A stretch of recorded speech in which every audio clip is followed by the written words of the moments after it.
here today. So, But I would hello like to and go welcome to back the a Liberia TV few Network. We are years here at the Ministry of before Information where talking Madam about Princess Fatu myself today. Giflaw, one of the cultural influencers in 1978, Liberia, is I currently was on the sitting in a floor village called providing some Molala details on information with Molala regards Road. to how If life anyone come from structures. GB, you might have heard about this village. This village was a village where they had a Islamic society. So the National Culture Troupe of Liberia had this program set up every year. They would go up in the rural area to recruit. It can be singer, it can be dancer. They will bring you because they were looking for talents to carry to Kenya. So when you got there in a village, I can tell you, I wasn't singing and I wasn't dancing with the group and the look up. I was just one of those curious little girl behind the scene, dancing and doing stuff. And the directress of that whole Kenya, they call her mom, she was there in the den.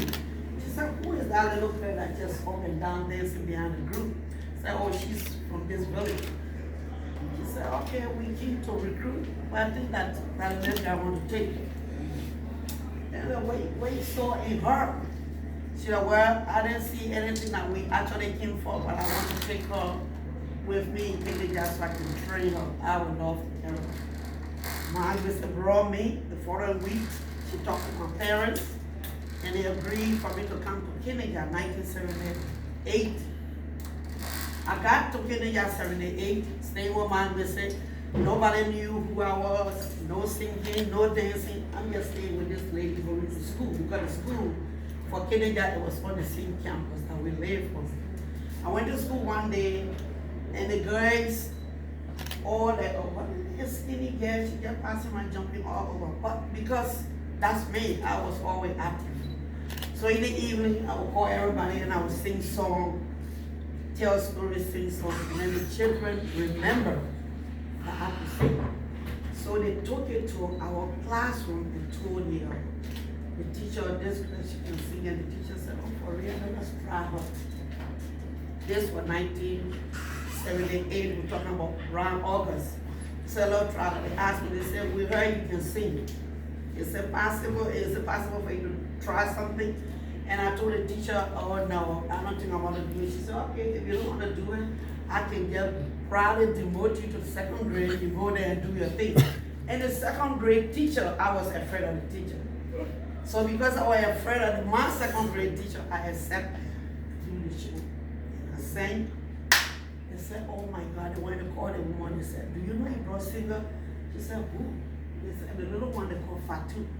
She said, no, she's not singer. I brought her to train her. So we're telling you she can sing. Then they went to hear about that. But everybody just confused. So August fled they came. They put me on the stage, very skinny. When I say skinny, you can do so good. I dropped. Thank God I got somebody now. So I stood on the stage, I sang, and they took me straight to his father, Peter Bala. He was then the director on the campus. They said we found Lofa Bird, because we had Lima Bird on the campus singing. So they said we found Lofa Bird. You know, Lofa Bird, I'll try. He sat down. I see the old man, I'm afraid of him because he got serious face, he don't smile easily. He look at me and say, can't sing. And I'm like, oh my God, he heard, he pushed me. And I sang my song. Oh, everybody called the Minister of Information. They spoke to Minister McGreen. They said, we got something you need to come see. I mean, it was just like God said. What's supposed to happen, God have planned it. It is in place, let's do it. The minister left from there where he flew, he went to Kenya. They said, what should we do? Or your dress on? One was said, dress me in a gown, the gown couldn't fit, wrap it 3-4 times for it to fit me. Then they put me in front of the crew. The Minister of Information said, they all say, I'm watching. I did my thing, and the minister got up, he said, from today, you are a member of the National Culture Troupe, and we get it with salary. That's our employee in Kenya. And that's how Kenya took me. So after that, I just sang the everything. Then OAU came. OAU came, all the songs that I learned to go on the field to perform for all the heads of states that were coming. I couldn't go because I was sick. But the last day of OAU, I was able to go and sing. 1984, to come up long after short, the troop were traveling to the United States. I have already did my first album, but I was pregnant, and they said, we can take you, but we take the product.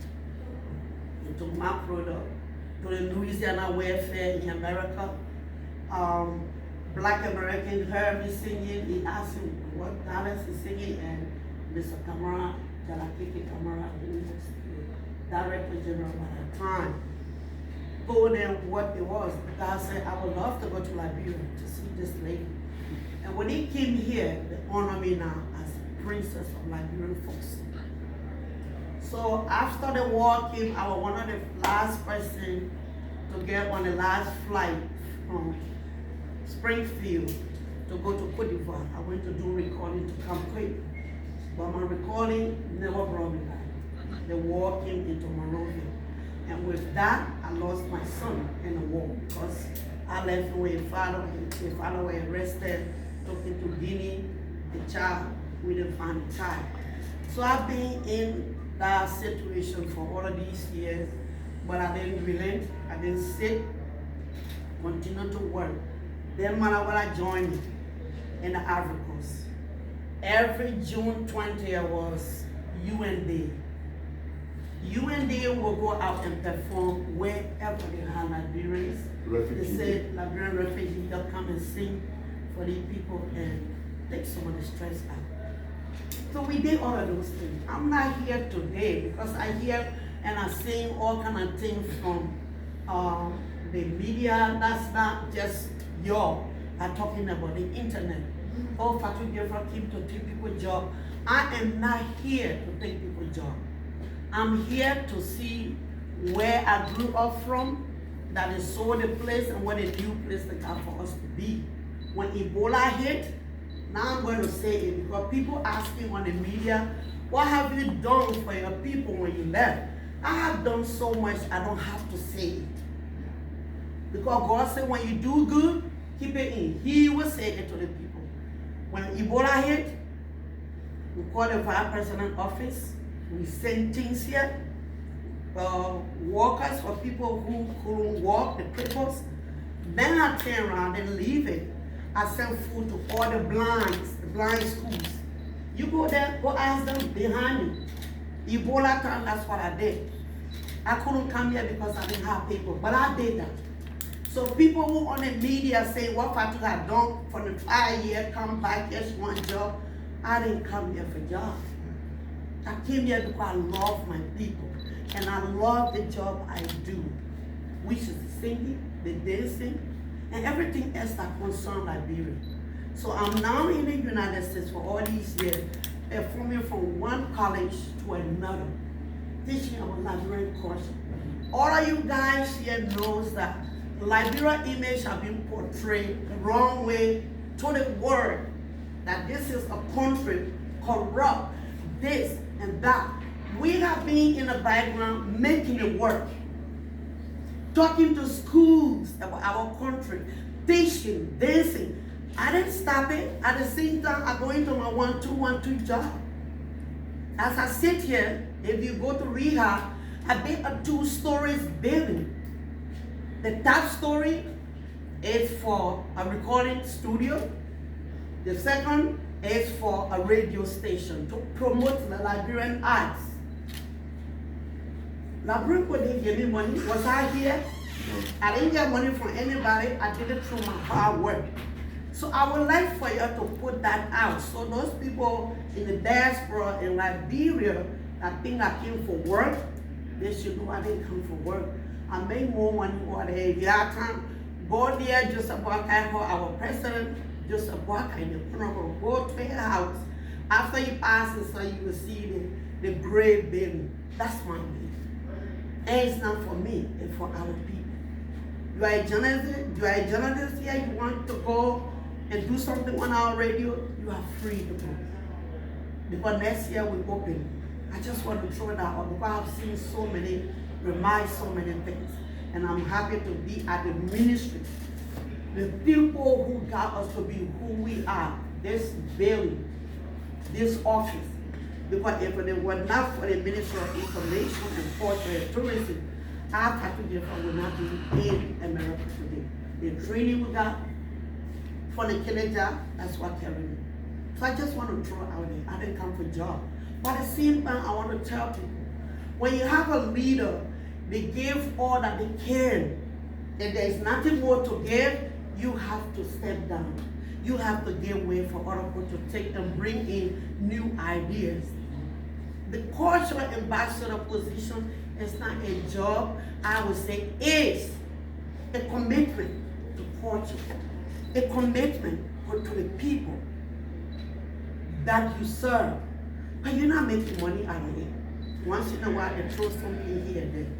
But if that time has been so long that people have seen they not changed, the culture center was sold, nobody made noise. If they made noise, I didn't hear it. Where is the new cultural center? I visited the old one yesterday. And I'm going to the new one today. We just asked him, Mr. Minister, I will tell you this one. Put my two hands together. That means I'm begging you to reach out to our president. We would love to have the new Canada. And this is the reason I am here this few days going to the media. I came from family affairs. And I've seen it, I know what I can do for my family. But my second family are the cultural people. Those are the people I grew up with. We are asking you, I know the sort of place, there's the money, there is money to fix. We would be very happy if you had to rebuild Canada, not just for dancing and singing, because the old Canada had plumbing, we did all of that, people learned it. We had tailoring, we have carpentry, and we have interior decoration. We have people that this office you are occupying now, sent to Kenya to teach us. We would love to have that at the same level, or maybe more than that level at the Kenya. That's all. I'm here this morning, and I'm so happy the media is here. I don't care if they like me or not, but they will take the truth and put it out there so our people can help for us to get another Canada. And I appreciate your time because you're supposed to be out there maybe looking for money to take care of your family, but you are here at the ministry to meet you. And fortunately for me, maybe it's just a blessing I started from our village, they still continue with me. God ordained me from the time I was from my mom's womb. Here it is, God can prove it. I'm here again. I didn't know the minister hired to come here and hear me. I fall inside. My morale is taken from everywhere. Thank you. I've been ordained by God. All right. So Kamara, yes, thank you. You reached out to me yesterday. The princess wanted to have a courtesy visit. And I informed you that my aunt was working. So I want to say the ministry gladly receives Princess Patrick. During my confirmation process, I was concerned about how the global community, or many people in the global community, see Liberia. The full, fragile, conflict-oriented country. Nobody wants to get it. But I said at that confirmation, our country is bigger and quicker than that. So the challenge is, how do we rebrand so that that kind of perception that the outsiders have of our country continues? Take tourism, for example. Tourism will take interest in wanting to the kind of perception that is out there to be what our country is. That rebranding process in my mind goes beyond just what I, as the Minister of Information and my team, can say at press conferences, etc. You in the cultural sector, people who are in the tourism sector, can play a major role through your own style of messaging to change the narrative. And that is why we think the sector is critically important. And somebody who is a pioneer and a icon of that sector, for instance, like you can play a very cardinal role. And that's why we open our arms to God. And moving forward, we can figure how we work together, which is, like you said, it's a product of this ministry. Ministry is our home. This visit at the ministry is a kind of homecoming. And we are happy that she is an example of somebody who looks back. Because she could stay here, do all she wants to do, with no interest in coming to see what is happening at the ministry. She sends you to arrange that you wanted to come. So we are happy to receive you, princess. And even if you wanted jobs in Liberia are for Liberians. If a Liberian wants a job, they have to make it grow. And we should not be throwing jabs at each other, attacking each other in the name of people wanting a job. Liberia belongs to everyone, not for a particular set of people. And we need to get that message very clear. On the Kinigan thing, I have been clear on the record. I was one of the individuals in government at the time who were not at the initial information. When the investment that took the original Kinigan came about. We all were impressed because we have a new lady, to build a new corpus on West Island. I had a chance when I joined the ministry to visit, fencing the place and doing everything. Many years later, I'm told things are getting worse. People are also cooking and building on the land. Yeah. And I'm on record to say we will push the administration to see what we can do about the new kingdom. Thank you. I It's appreciate true that it. the culture people stay in there. Yeah. They're trying. But they are homeless people. Yeah. That is You know, they don't have the attention they need from us as a government. This administration is viewed as just being power for one or so. At the head of this entity, I will seek to direct the attention of the government towards not just Kinigan as a place, but to how we can advance the culture of our country, because they too have a major role. So I will thank you for coming. We have a press conference in the next 10 minutes. I did say to Mr. Kamara, I want you to spend small time with us in that press conference. People are asking for me, I don't know whether you get it. Now maybe as I'm moving the press conference hall, one of your sons, depending on what kind of system you're using there, should usher us in as we move in. I hope they have done that. And the assignment I gave you, you're not going back to whether that is done. But we get to the press, okay. I just got single that we've done that, so when you're entering, you'll be hearing your own song being played. And I'm sure everybody will like it. To the media, thank you for giving all the honor that you gave us, right? If you just came up here with you and still nobody know about it.